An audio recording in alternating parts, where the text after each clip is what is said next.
అందరికీ మరణాత మరణాత మరణాత. మోషే సుఖోపవాస ధ్యాన దినములోని 12వ దినములోనికి ప్రవేశించిన మనందరినీ మన ప్రభు అయిన యేసుక్రీస్తు ప్రభు వారి యొక్క నిండైన మెండైన దీవెనలతో దేవదేవుడు దీవించి ఆశీర్వదించును గాక. ప్రియ దేవుని బిడ్డలారా, గడిచిన కాలంలో మనం గమనించిన వారమైతే 11వ అధ్యాయములో వ్రాయబడినటువంటి 10వ తెగులను గురించి మనం నేర్చుకున్నాం. మరణమును గూర్చి ముందుగానే దేవుడు తెలియచేయడం, అనేక భక్తులైనటువంటి వారి యొక్క మరణములు పరిశుద్ధ గ్రంథములో దేవదేవుడు ముందుగానే వాటిని గూర్చి తెలియచేసిన వారై ఉంటూ ఉన్నారు. అయితే నేటి దినాన మనం గమనించిన వారమైతే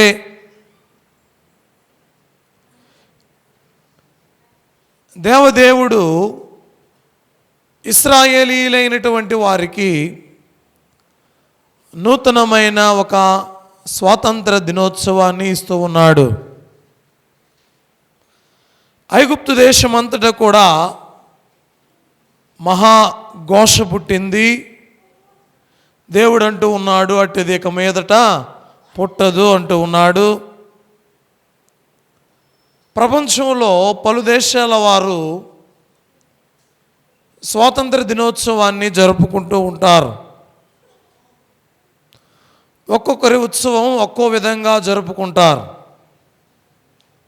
ఒక్కొక్కరు ఒక్కో రకముగా ఒక్కొక్క విధముగా వారి యొక్క స్వాతంత్ర దినోత్సవాన్ని జరుపుకుంటారు. అయినను దేవుడు చెబుతూ ఉన్నాడు, పస్కా అనే పేరుతో ఇశ్రాయేలీయులు ఈ యొక్క స్వాతంత్ర దినోత్సవాన్ని జరుపుకోవాలి. ఏ పేరుతో అండి? పస్కా. దేవుడు ఈ విధానాన్ని తెలియచేస్తూ ఉన్నాడు.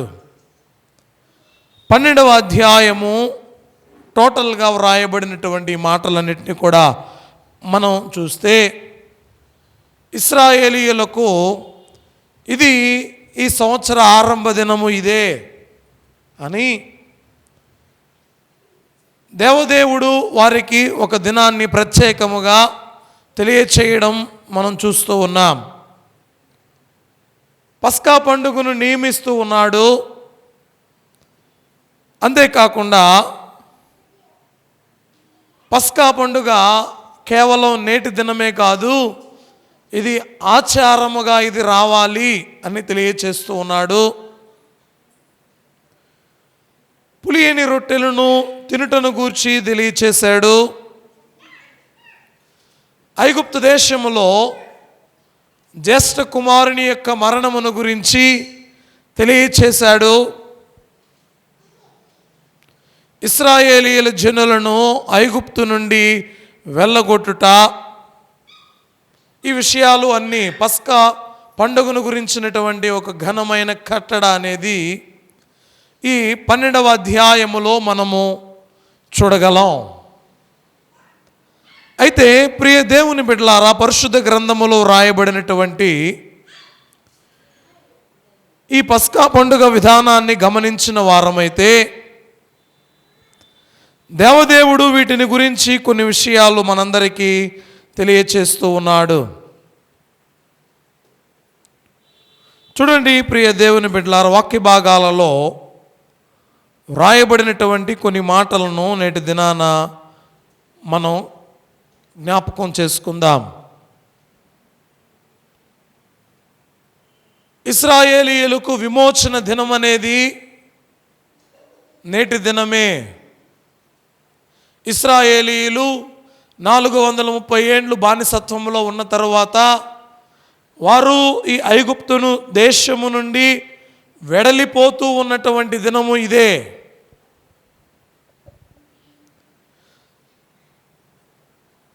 ఇది యూదుల యొక్క చరిత్రలో ఒక అద్భుతమైనటువంటి దినం.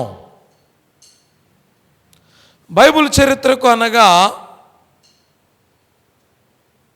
ఈ యొక్క రక్షణ చరిత్రకు నిర్గమకాండము కేంద్ర స్థానమై ఉండగా, ఈ యొక్క కేంద్ర స్థానమై ఉన్నటువంటి ఈ అధ్యాయానికి కేంద్ర బిందువుగా ఈ 12వ అధ్యాయం ఉంది. ఇప్పటి వరకు ఇక మీదట ఇశ్రాయేలీయులను గురించి మనం ఎక్కడ నేర్చుకుంటాము అంటే కేవలం ఇశ్రాయేలీయుల దేశంలోనే వారిని గురించి నేర్చుకుంటాం. ఇప్పటి వరకు ఇశ్రాయేలీయులను గురించి ఎక్కడ విన్నాము అంటే ఐగుప్తు దేశంలో వారిని గురించి మనం విన్నాం. ఇక మీదట వారిని గురించి మనం ఇతర దేశాల్లో ఎక్కడా కూడా వారిని గురించి వినం. అందుకే పరిశుద్ధ గ్రంథములో ఈ నిర్గమాకాండము కేంద్ర స్థానమై ఉంటే, ఈ నిర్గమాకాండములో కేంద్ర బిందువు ఏది అంటే ఈ యొక్క 12వ అధ్యాయము. ఈ నిర్గమాకాండములో ప్రధానమైనవి 2 విషయాలు మొదట్లోనే మీకు తెలియచేశాను. ఒకటేమో పస్కా బలి, రెండవది ధర్మశాస్త్రము. ఒకటి పస్కా బలి, రెండవది ధర్మశాస్త్రము. పస్కా బలి ఏం చెబుతుంది అంటే మనం రక్షణ పొందడానికి దేవుడు ఏం చేస్తాడు అనేది చెప్పేదే పస్కా బలి. అమ్మా, మనం రక్షణ పొందడానికి దేవుడు ఏం చేస్తాడో చెప్పేదే పస్కా బలి. మరి ధర్మశాస్త్రము మనం రక్షణ పొందడానికి మనం ఏం చేయాలో చెప్పేదే ధర్మశాస్త్రం. 2 విషయాలు జ్ఞాపకం పెట్టుకోండి. పస్కా బలి అంటే మనం రక్షణ పొందడానికి దేవుడు ఏం చేస్తాడో తెలియచేసేదే పస్కా బలి. ధర్మశాస్త్రము అంటే మనం రక్షణ పొందడానికి అసలు నీవేం చెయ్యాలి, నీవు ఎలా ఉండాలి, ఎలా జీవించాలి, ఎలా బ్రతకాలి నేర్పేదే ధర్మశాస్త్రం. ప్రియమైన దేవుని బిడ్డలారా, దేవదేవుడు తెలియచేస్తూ ఉన్నటువంటి మాటల్లో నిర్గమాకాండం 12వ అధ్యాయము 2వ వచనములో నెలలలో ఈ నెల నీకు మొదటిది, ఇది మీ సంవత్సరమునకు మొదటి నెల. మీరు ఇశ్రాయేలీయుల సర్వ సమాజముతో ఈ నెల దశమి నాడు లెక్క చొప్పున ఒక్కొక్కడు గొర్రె పిల్లనైనను మేక పిల్లనైనను అనగా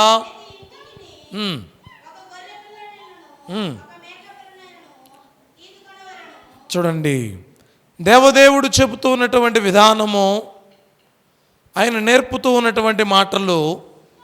ఈ నెల మీకు మొదటిది, ఇది మీ సంవత్సరములలో మొదటి నెల. ఈ నెల 10వ దినమున మీరు ఏం చేయాలో తెలియచేస్తూ ఉన్నాడు. ఈ నెల 10వ దినాన మీరందరూ మీ కుటుంబానికి ఒక గొర్రె పిల్ల చొప్పున, ఏమండి, కుటుంబానికి ఒక గొర్రె పిల్ల చొప్పున మీరు పస్కా పండుగను ఆచరించాలి. పస్కా బలి విధానము ఏ విధంగా ఉందో మనం గమనిస్తే, ఒకటి నిర్దోషమైన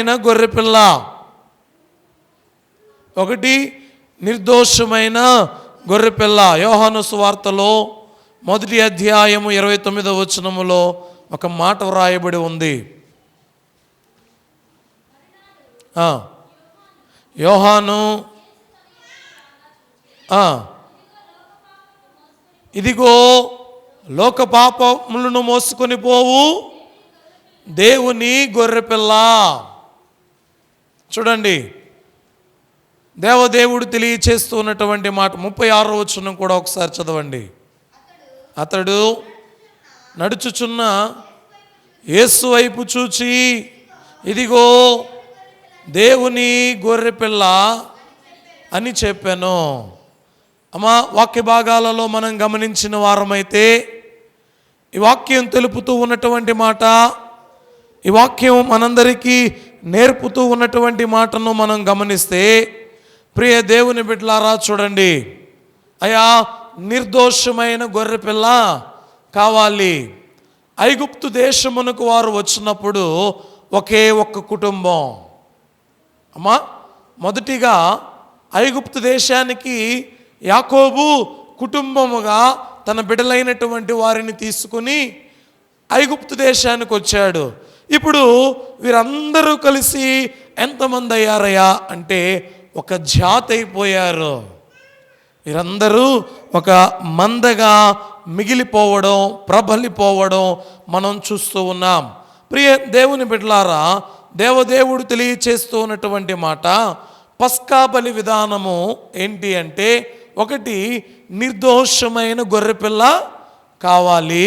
రెండవది గొర్రెపిల్ల రక్తమును తీసుకుని దానిని కొంచెము నాలుకపై రాసుకోవాలి. మూడవది ద్వారబంధములపై రాయాలి. నాలుగవది చూడండి, 3 విషయాలను మనం ఇక్కడ చూస్తే, ఒకటేమో ఈ నిర్దోషమైన గొర్రెపిల్లను తీసుకుని ఈ యొక్క రక్తమును వారి నాలుకకు రాసుకొని, ఆ తరువాత ఆ రక్తమును వారి యొక్క ద్వారబంధముల మీద పూసుకోవాలి. ఎందుకు అంటే యేసు రక్తము కుటుంబం అంతటికి కాపుదల. యేసు రక్తము కుటుంబం అంతటికి కాపుదల. కుటుంబం అంతయు కూడా కలిసి వచ్చి ఈ పండుగను ఆచరించాలి. దేవదేవుడు తెలియచేస్తూ ఉన్నటువంటి మాట ఇవన్నీ కూడా చూస్తే చూడండి, 5వదిగా దేవుడు చెబుతూ ఉన్నాడు, అయ్యా అగ్ని దీనిని కాల్చుకుని తినాలి అన్నాడు కదా. అగ్ని దేనికి సాదృశ్యముగా ఉంది అంటే తీర్పుకు సాదృశ్యముగా ఉంది. 6వది పులియని రొట్టెను తినాలి. దేనినండి? పులియని రొట్టెను తినాలి. పులుపు పాపానికి గుర్తు. పులుపు పాపానికి గుర్తు. అందుకని దేవుడు తెలియచేస్తూ ఉన్నాడు. అంతేకాకుండా చేదు కూరలతో దీనిని తినాలి. క్రీస్తును బట్టి వారు సంఘములోనికి ఈ యొక్క పండుగని ఆచరించవలసిందిగా తెలియచేస్తూ ఉన్నాడు. నీళ్ళు వాడకూడదు అంటే రక్షింపబడని వానికి బాప్తిస్మము అనేది ఉపయోగము లేనిది. దేవుడు చెప్తున్న ఈ మాటలన్నీ మీకు కొన్ని క్లుప్తంగా వివరిస్తాను, నేర్చుకుందాం. దేవుని యొక్క వాక్య భాగాలలో మనం గమనిస్తే ఈ వాక్యం చెబుతూ ఉంది, అమ్మా ఇశ్రాయేలీయులకు దేవుడిచ్చినటువంటి పండుగ పస్కా. చెప్పండి, అందరూ చెప్పండి, ఏం పండుగ? పస్కా పండుగ. ఈ పండుగ ఎలా ఆచరించాలో దేవుడు చెబుతూ ఉన్నాడు. వారైతే ఈ పండుగను ఆచరించారు. మనకైతే ఏ పండుగ అమ్మా? మనకైతే ఏ పండుగ? మనం అందుకునేటువంటి సంస్కార విందు మనకు పస్కా పండుగ. మనం అందుకునే సంస్కార విందే మనందరికీ కూడా పస్కా పండుగ. చూడండి, దేవుడు అక్కడ వారికి చెప్పిన విధానము నేటి దినాన మనం పాటిస్తూ ఉన్నటువంటి విధానాన్ని రెండింటినీ కూడా మీకు తెలియచేస్తాను. వాక్య భాగాలలో మనం గమనిస్తే ప్రియ దేవుని బిడ్డలారా ఆలోచించండి.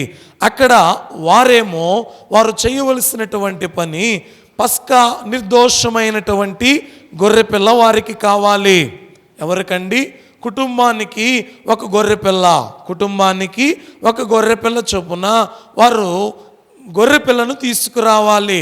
అయితే మనందరి పాపములను భరించినటువంటి లోక పాప భారములను మోసుకొని పోవు దేవుని గొర్రెపిల్ల ప్రభువే. అయితే ప్రియ దేవుని బిడ్డలారా ఆలోచించండి. యేసుక్రీస్తు ప్రభువే ఇప్పుడు మనందరి యొక్క గొర్రెపిల్ల. ఈయన మన పాప భారమును మోసినటువంటి గొర్రెపిల్ల. ఇశ్రాయేలీయుల యొక్క పాప భారాన్ని మోసేది వారి గొర్రెపిల్ల అయితే ఈ సర్వలోక పాప భారాన్ని మోసేది నేటి దినాన ప్రభువైన యేసుక్రీస్తు. చూడండి, వారు ఈ పండుగను ఆచరించే విధానములో వారు రక్తమును తీసుకుని వారి నాలుకలకు రాసుకోవాలి. ఈ రక్తము వారిని శుద్ధి చేస్తూ ఉంది. ఈ రక్తము వారి పాపమును విమోచిస్తూ ఉంది. అలాగే మనం కూడా యేసుక్రీస్తు ప్రభువారు ద్రాక్షారసమును పట్టుకొని ఆయనను దానిని ఆశీర్వదించి ఇది నా రక్తము అని తెలియచేశాడు. ఏం తెలియచేశాడండి? ఇది నా రక్తము వలనైన క్రొత్త నిబంధన, మీరు దీనిలోనిది త్రాగుడి, ఇది సర్వలోక పాప పరిహార్థమై చిందించబడుతూ ఉన్నటువంటి నా రక్తము. ప్రియమైన దేవుని బిడ్డలారా, ఈ వాక్యం తెలియచేస్తూ ఉన్నటువంటి మాట, అయ్యా నేటి దినాన వారు ఏ విధముగా అయితే ఆ రక్తాన్ని వారి నాలుకలకు రాసుకున్నారో అలాగుననే క్రీస్తు రక్తమును మనందరము కూడా ఏం చేస్తున్నాం? ప్రభు సంస్కార విందులో అందుకుంటున్నాం. అంతేకాకుండా తెలియచేయబడినటువంటి మరొక మాట, రక్తమును వారి యొక్క ద్వారబంధములకు రాసుకోవాలి. ఏం చేయాలటండి? రక్తమును వారి ద్వారబంధములకు రాసుకోవాలి. చూడండి, ఈ ద్వారబంధము ఒకరికే కాదు, ఈ ద్వారబంధములు ఒకరికే కాదు. అపవాదికి ఇదే కావాలి, ప్రభువుకు ఇదే కావాలి. ప్రభు గుమ్మములారా మీ తలలు పైకెత్తుకొనుడి అని ప్రభువారు సెలవిస్తూ ఉన్నారు. చూడండి ప్రియ దేవుని బిడ్డలారా, ఈ పస్కా క్రీస్తుకు ఆయన శిలువ విమోచనకు సాదృశ్యమై ఉంటూ ఉంది. కొరింథీయులకు రాసినటువంటి మొదటి పత్రిక 5వ అధ్యాయము 6 నుండి 8 వచనాలను మనం చూస్తే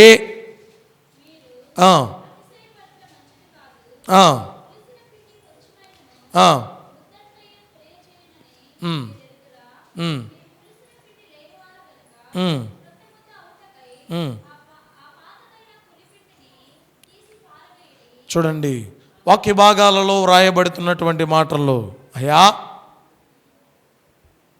పాతదైనటువంటి పులిపిండిని మీరు తీసి పాడవేయండి. అయ్యా ఇప్పటి వరకు మీరు జీవించినటువంటి గత జీవితం, పాత జీవితం, పాపపు జీవితం, ఐగుప్తు దేశంలో మీ ఆచారాలు, మీ వ్యవహారాలు, మీ యొక్క కట్టుబాట్లు, మీ యొక్క అలవాట్లు ఏవైతే ఉన్నాయో వాటన్నిటినీ కూడా తీసి ప్రక్కన పారవేయండి అంటూ ఉన్నాడు. పులిసిన పిండి ఇంకా ఎందుకండి? మీరు మంచి గోధుమల రొట్టెను తినుటకు వచ్చారు. మంచి గోధుమ రొట్టె పిండి వలె మనం ఉండాలి. క్రీస్తు రక్తము నిర్దోషమైనది, క్రీస్తు శరీరము నిర్దోషమైనది. ఆయన శరీరమును భుజిస్తూ ఉన్నప్పుడు ఆయన శరీరమును మనం భుజిస్తూ ఉన్నప్పుడు మనం ఏం చేయకూడదు? మనలో పులిసిన పిండిని ఉంచుకొనకూడదు. వాక్య భాగాలలో తెలియచేయబడుతున్నటువంటి మాట, బాప్తిస్మం ఇచ్చి యోహాను సాక్ష్యం ఇచ్చాడు, ఇదిగో లోక పాప భారములను మోసుకొని పోవు దేవుని గొర్రెపిల్ల రక్తం నీలోనికి రావాలి, నీ కుటుంబం మీదకి రావాలి. ఏమండి, అర్థమవుతుందా? గొర్రెపిల్ల రక్తం ఎక్కడికి రావాలటండి? గొర్రెపిల్ల రక్తం వారు ఏం చేసేవారు? వారి నాలుక మీద రాసుకునేవారు. వారి గుమ్మమునకు రాసుకునేవారు. దేనిని? గొర్రెపిల్ల రక్తాన్ని. అంటే ఇప్పుడు మన గొర్రెపిల్ల ఎవరయ్యా అంటే మన కొరకు వధించబడిన క్రీస్తు యేసు ప్రభువారు. అయితే క్రీస్తు యేసు ప్రభువారు మనలోనికి రావాలి, మన కుటుంబంలోనికి కూడా రావాలి. అర్థమైందండి? మనలోనికి రావాలి, మన కుటుంబంలోనికి కూడా ఆయన రావాలి. హెబ్రీ పత్రికలో 9వ అధ్యాయము 22వ వచనం. హెబ్రీ పత్రిక 9వ అధ్యాయము మరియు ధర్మశాస్త్ర ప్రకారము సమస్త వస్తువులు రక్తము చేత శుద్ధి చేయబడును.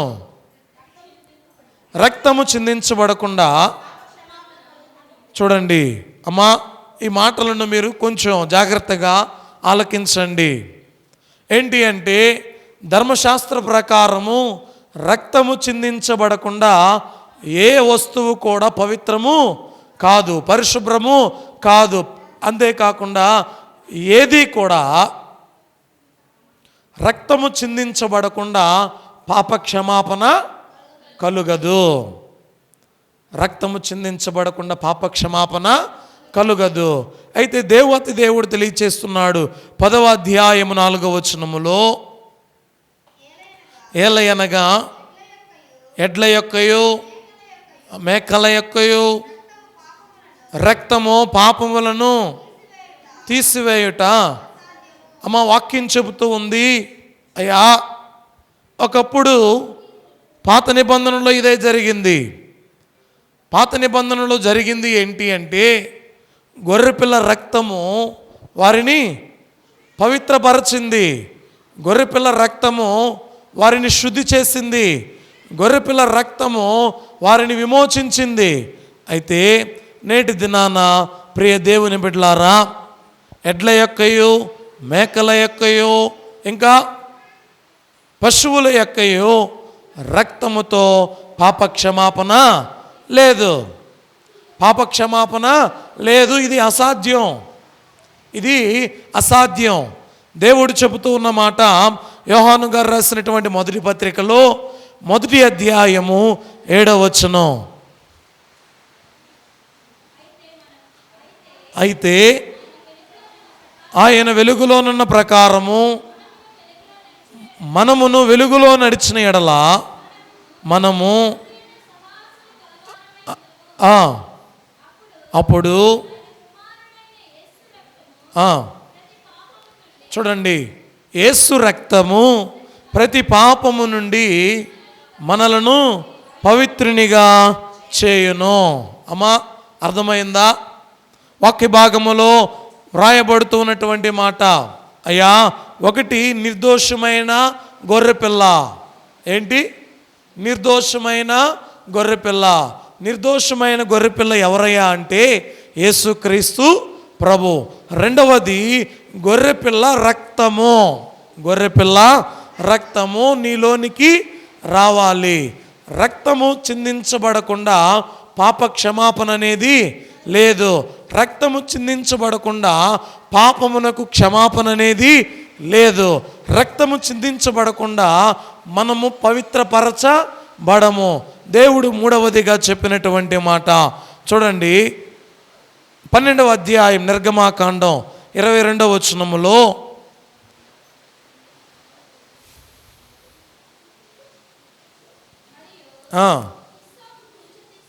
హిస్సోపు కొంచెం తీసుకొని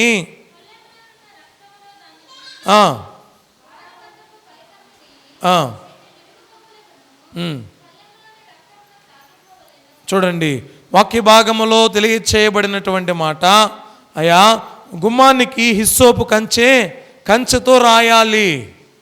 హిస్సోపు అనేదే ఎందుకు చెప్పాడు అంటే హిస్సోపు అనగా విశ్వాసానికి గుర్తు. ఏంటండి? విశ్వాసానికి గుర్తు. మీరు కూడా మన దగ్గర యేసు రక్తం తైలం అనేది ఉంది.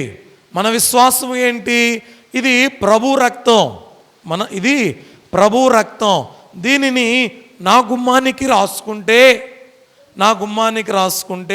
ఏ యొక్క అపవాది శక్తులు కానీ, ఏ యొక్క తెగుళ్ళు కానీ, ఏ యొక్క అపాయములు కానీ, ఏ యొక్క విధమైనటువంటి విష జంతువులు కానీ ఏవి కూడా ప్రవేశించవు. ఎందుకో తెలుసా?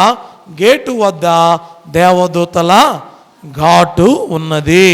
చూడండి, వాక్య భాగాలలో చూస్తే 24వ కీర్తన 7వ వచనం, 24వ కీర్తన 7వ వచనం,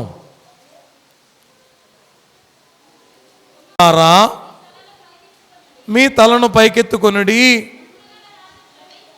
మహిమగల రాజు ప్రవేశించినట్లు పురాతనమైన తలుపులారా మిమ్మును లేవనెత్తుకొనుడి. అమ్మా, అర్థమైందా? గుమ్మములారా మీ తలలు పైకెత్తుకొనుడి, మహిమగల రాజు ప్రవేశించినట్లు లేవనెత్తుకొనుడి. అంటే ఎప్పుడైనా ఆలోచించారా? మీరు మీ గుమ్మం దగ్గరికి వచ్చినప్పుడు మీ తలను కిందకు దించుతారా, తలను పైకెత్తుతారా? ఏమండి, చూడండి, దేవాతి దేవుడేమో ఏం చెప్పాడు? గుమ్మములారా మీ తలలను. అంటే దేవుడు ఏదైతే వాడుతాడో, దేవుని ఏదైతే కోరుకుంటాడో అదే సాతానుకు కూడా కావాలి. దేవాతి దేవుడు పై భాగాన్ని కోరుకుంటే అపవాదేమో క్రింద భాగాన్ని కోరుకుంది. అర్థమైందండి? అపవాదేమో క్రింద భాగాన్ని కోరుకుంది. ప్రియ దేవుని బిడ్డలారా, ఈ రక్తము మీకును నాకును మధ్య గురుతో. రక్తము చూచి నశింపు అనేది నీకు ఉండదు. ఈ రక్తాన్ని చూచి మరణదూత నీ ఇంటిని దాటుకుని వెళుతుంది. అర్థం చేసుకోండి ఈ మాటలో, వాక్య భాగంలో చెప్పబడుతున్నటువంటి మాట. ఈ రక్తాన్ని చూచి మరణదూత దాటుకుని వెళ్తుంది. అంటే నశింపు అనేది లేదు. అంతేకాకుండా ప్రియ దేవుని బిడ్డలారా, సంహారపు దూత రాదు. అంతేకాకుండా తెగులు మీ మీదికి రాదు. ఇది మీకు జ్ఞాపకార్థ దినం. అంతేకాకుండా ఇది పండుగ దినం. ఇది ఆచరించాలి. ఇది నిత్యమైన కట్టడా. దేవదేవుడు చాలా క్లియర్గా చెప్తూ ఉన్నాడు, అయ్యా ఈ పండుగను మీరు ఆచరిస్తే మీ ఇంటిలో మరణం అనేది ఉండదు. అర్థమైందండి? దేవుని మాట వినేవారందరూ కూడా గొర్రె పిల్లను తీసుకుని వచ్చి రక్తమును చిందించి ఆ రక్తమును వారి నాలుక మీద రాసుకుని, అలాగే ఆ రక్తమును హిస్సోపు కొమ్మును తీసుకుని వారి గుమ్మానికి రాసుకుంటారు. దేవుని మాట వినని వారు చేసే పని ఏంటి అంటే ఏం చేస్తారండి? ఏం చేస్తారు? గొర్రె పిల్లను తీసుకురారు, ఇంకా గుమ్మానికి రాయరు, ఇంకా వారి నాలుక మీద కూడా రక్తాన్ని రాసుకోరు. వారికి పండుగ అనేదే లేదు. దేవుని ఆచరించిన నిత్యమైన కట్టడ అనేదే వారికి లేదు. దేవుడు చాలా క్లియర్గా చెప్తూ ఉన్నాడు, ఈ రక్తమును చూచే సంహారపు దూత దాటుకుని వెళుతుంది, మరణం దూత దాటుకుని వెళుతుంది. ఏ తెగులు కూడా మీకు సంభవించదు. కాబట్టి ప్రియ దేవుని బిడ్డలారా, దేవుడు చెప్పినటువంటి పండుగ దినాన్ని మనం ఆచరించి సంస్కార విందును భుజించి ప్రభు యొక్క సన్నిధానములో నిత్యము జీవించు భాగ్యము దేవదేవుడు మనెల్లరకును దయచేయునుగాక. ఆమేన్. ప్రార్థన చేసుకుందాం. పరిశుద్ధుడా, ప్రేమస్వరూపుడైన మా తండ్రి, మీ ఘనమైన నామమును కొందనాలు ప్రభువా. మీ వాక్యము ద్వారా మీరు మాతో మాట్లాడారు, వాక్యములో ఉన్న సంగతులను తెలియచేశారు. అయ్యా నిజమే, నీ పండుగను ఆచరించిన మీ బిడ్డలందరూ కూడా రక్షించబడ్డారు. మీ పండుగను ఆచరించిన వారందరూ కూడా విమోచించబడ్డారు. మీ పండుగని ఆచరించిన వారందరూ కూడా కానానుకు చేర్చబడ్డారు. అలాగుననే మీ మాటను, మీ ఆజ్ఞలను, మీ యొక్క కట్టడలను, మీ యొక్క విధులను అనుసరించి మేము కూడా మీ యొక్క సన్నిధానములో చేర్చబడి మిమ్మల్ని గణపరచు భాగ్యం దయచేయమని యేసు పరిశుద్ధ నామమును అడిగి వేడుకుంటున్నాం మా పరమ తండ్రి. ఆమేన్. అందరికీ మరణాతా మరణాతా మరణాతా.